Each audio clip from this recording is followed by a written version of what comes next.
കിടിലം പടം, കിടിലം എന്ന് പറഞ്ഞാൽ അമ്മാരി കിടിലം പടം എന്നുവെച്ചാൽ അവസാനം വരെ നമ്മൾ മുൾമുനയിൽ ഇങ്ങനെ നിർത്തും. ഒരു നോബടി ആയിട്ട് തുടങ്ങി സ്റ്റേറ്റിന് വേണ്ടപ്പെട്ട ഒരാളായി, തൊട്ട് പിന്നെ നോബടിയായി മാറി. ഒരു വെറൈറ്റി പടം കേട്ടോ. വെറൈറ്റി പടം എന്ന് പറയാം, നമ്മളെ കുറെ നാളുകൾക്ക് ശേഷം ഇങ്ങനെ നമ്മളെ മുൾമുനയിൽ നിർത്തുന്ന ഒരു പടം കണ്ടു. നമ്മൾ തുടക്കം കയറിക്കഴിഞ്ഞാൽ പിന്നെ നമ്മൾ അവസാനം വരെ നമ്മൾ ഇങ്ങനെ പ്രൊഡിക്റ്റ് ചെയ്യും, ഇങ്ങനെ ആയിരിക്കാം സംഭവിക്കുക, ഇങ്ങനെ ആയിരിക്കും നമ്മൾ പ്രൊഡിക്റ്റ് ചെയ്യുന്ന രീതിയിൽ തന്നെ ആയിരിക്കും എൻഡ് ചെയ്യുന്നത്. പക്ഷെ ആ പോകുന്ന വഴിയുണ്ടല്ലോ, അതൊരു വ്യത്യസ്തത. പൃഥ്വിരാജിന്റെ ഒരു ലൈനപ്പിൽ ഈ ഇടയ്ക്ക് ഗംഭീരമായിട്ട് ഭയങ്കര പ്രകടനം എന്ന് വെച്ചാൽ ഒരു മാനറസം പിടിച്ച് അവസാനം വരെ അതിൽ തന്നെ ഇങ്ങനെ നിൽക്കുക. അങ്ങനെ ഒരു പ്രത്യേക ക്യാരക്ടർ, ഒരു ബാങ്ക് റോബറി, അതുമായി ഈ നോബഡിക്ക് എങ്ങനെ കണക്ഷൻ വരുന്നു, ആ നോബഡി എങ്ങനെ സ്റ്റേറ്റിന് വേണ്ടപ്പെട്ട ഒരാളാവുന്നു എന്ന് വെച്ചാൽ അതിനിടയ്ക്ക് നമ്മൾ ഈ ആക്ഷേപ സംഭവങ്ങളുണ്ടല്ലോ, ഈ മീഡിയ വിചാരണ, കുറെ ആൾക്കാർ സർക്കാരിനെ തന്നെ കുറച്ച് ചൊറിച്ചില ഈ ഉണ്ടാവുന്ന സംഭവങ്ങളൊക്കെ ഇതിനകത്ത് നല്ലപോലെ ട്രോൾ ചെയ്തിട്ടുണ്ട്. നമ്മൾ ഈ സമയത്ത് കാണുന്ന കുറെ സാധനങ്ങൾ, ഈ മറുനാടൻ മലയാളിയൊക്കെ അതിനകത്ത് നല്ലപോലെ ഇട്ട് ചൊറിയുന്നുണ്ട്.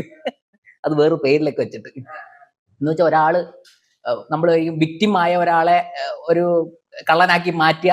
ഇപ്പൊ സാധാരണ അങ്ങനെ അല്ലേ നടക്കുന്നത്, ഒന്നും അല്ലാത്ത ആളെ വെറുതെ ഈ മീഡിയക്കാർ ചൊറിഞ്ഞ് അയാളെ ഇതാക്കി മാറ്റുക, അങ്ങനൊക്കെ സംഭവം. നമ്മൾ ഈ രാജീവൻ എന്ന് പറഞ്ഞ ക്യാരക്ടറാ പൃഥ്വിരാജ്, നമ്മളൊരു രാജീവനായിട്ട് മാറും നമ്മൾ ഈ പടം കണ്ടോണ്ടിരിക്കുമ്പോ. നമ്മൾ ആ ഇന്നായി കഴിയുമ്പോൾ നമുക്ക് അത് പറഞ്ഞില്ലേ, അടി കൊടുക്കണതില്ല, ആ ഫീലൊക്കെ നമുക്ക് ഇടാവും. എന്ന് വെച്ചാൽ ആ അടി എന്ന് പറഞ്ഞാൽ അതുപോലത്തെ അടിയാ, അല്ല ആക്ഷന് വേണ്ടിയിട്ടുള്ള അടിയല്ല. നമ്മൾ ആയിരിക്കും അവന് കൊടുക്കണം, അവന് കിട്ടണം, നല്ല ഇതുണ്ട്. നമ്മളൊരു ഭാര്യ ടോർച്ചർ ചെയ്യുന്നില്ലേ, നമ്മള് ഈ രാജീവനായി മാറുക. നമ്മൾ ഈ പടം കാണുമ്പോൾ നമ്മൾ തന്നെ അനുഭവിക്കും, ഇങ്ങനെ ഇങ്ങനെ അങ്ങ് ആയിപ്പോയല്ലോ, നമ്മള് ഒരുമാതിരി ആയിപ്പോയല്ലോ, കുറ്റം ചെയ്തോ ഇല്ലയോ ഒന്നും പറയാനും പറ്റുന്നില്ല.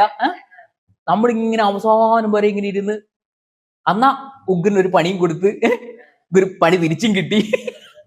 അങ്ങനെയൊക്കെ ഒരു വെറൈറ്റി ആയിട്ടുള്ള പടം. കഥ പറഞ്ഞു കഴിഞ്ഞാൽ എല്ലാ സസ്പെൻസും പൊളിഞ്ഞു പോകും. അപ്പം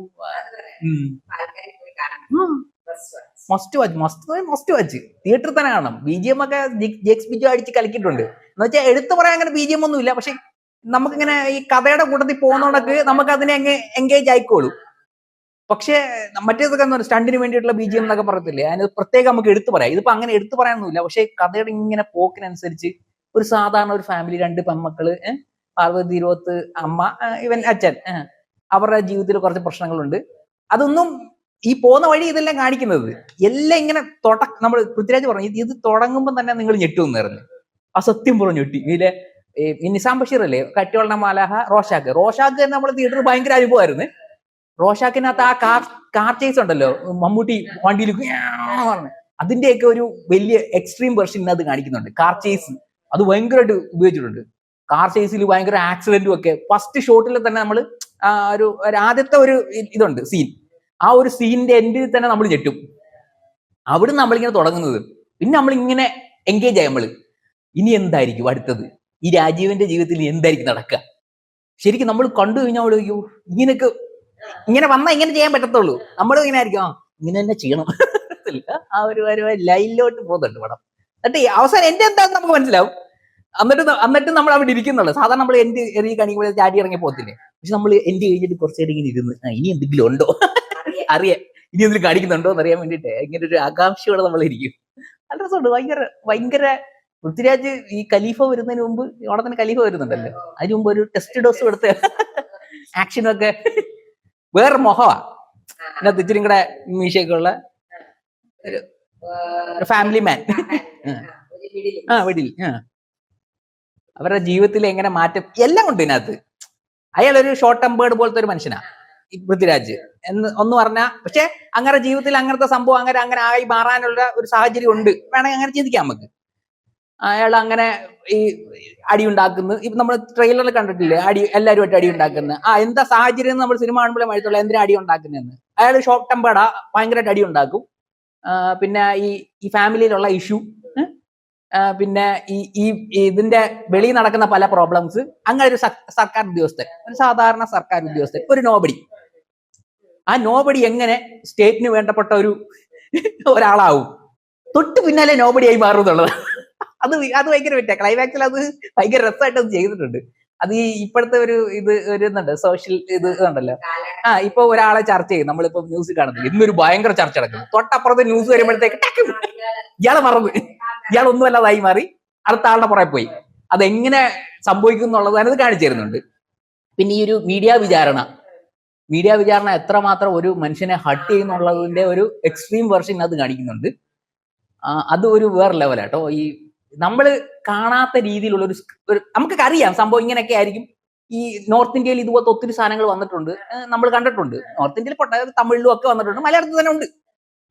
പക്ഷെ ഇതിനെ എഴുതി വെച്ചേക്കുന്ന രീതി ഉണ്ടല്ലോ, ഒരു വേറെ സ്റ്റൈൽ എഴുതി വെച്ചേക്കുന്നത്. ഇപ്പോഴത്തെ സാധനങ്ങളൊക്കെ കേട്ടിട്ട് അതിന്റെ എങ്ങനെ അടിപൊളിയായിട്ട് ഡയറക്ട് ചെയ്ത് വെച്ചിട്ടുണ്ട്. നമ്മൾ കാണാത്ത കുറെ ഷോട്ടുകളൊക്കെ ഉണ്ട് അതിനകത്ത്. ഇന്റർവെല്ലിലൊക്കെ നമ്മൾ വിചാരിക്കാത്ത കുറെ ഷോട്ടുകളൊക്കെ ഒരു അന്ന് ബ്രില്യൻ സംഭവം ഒന്നുമല്ല, എന്നാലും നമ്മൾ ഒരു വെറൈറ്റി ആയിട്ടുണ്ട്. റോഷാക്ക് എന്ന് പറഞ്ഞാൽ ഭയങ്കര പടമായിരുന്നു കേട്ടോ. അതിനകത്ത് ഭയങ്കര അതിന്റെ ഈ കാടിന്റെ അറ്റ്മോസ്ഫിയറും ആ ഒരു സ്ഥലത്തിന്റെ ഇതൊക്കെ വേറെ. അതൊന്നുമില്ല, ഇത് ഫുൾ സിറ്റി ലൈഫും ട്രാഫിക്കും അതും ഇതും ഒക്കെയാ. പക്ഷെ അങ്ങനെ ക്യാമറ ആംഗിളിനെ കുറിച്ചൊന്നും പറയാനില്ലെങ്കിൽ ഇതിനകത്ത് ഒത്തിരി ഷോട്ടുകളുണ്ട് ഭയങ്കര എക്സ്ട്രീം സ്റ്റൈലായിട്ടുള്ള.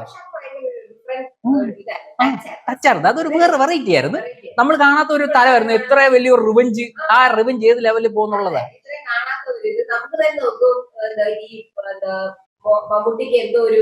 സൈക്കോ അത് നമുക്ക് ലാസ്റ്റ് സൈക്കോ ആണോ അല്ലയോ എന്നുള്ളതൊക്കെ നമുക്ക് ലാസ്റ്റ് നമുക്ക് ജഡ്ജ് ചെയ്യാം.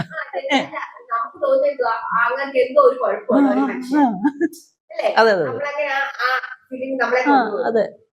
ഇത് പക്ഷെ നമുക്ക് മനസ്സിലാവും ഇങ്ങനെ തന്നെ വേണം, ഇങ്ങനെ ആവണം ക്ലൈമാക്സ്. നമ്മൾ പ്രെഡിക്ട് ചെയ്യുന്ന പോലെ തന്നെ ക്ലൈമാക്സ് ആവും. പക്ഷെ ആ പോകുന്ന വഴിയുണ്ടല്ലോ, നമ്മൾ ഇങ്ങനെ ഇരിക്കും, നമ്മളിങ്ങനെ കണ്ണു ഇങ്ങനെ മുളച്ചു, നമ്മൾ ഒരുപോലെ കണ്ടടയ്ക്കാതെ നമ്മൾ മൊബൈൽ പോലും നോക്കത്തില്ല ഈ പടം തുടങ്ങി കഴിഞ്ഞാൽ. അത്രയ്ക്ക് എൻഗേജാ.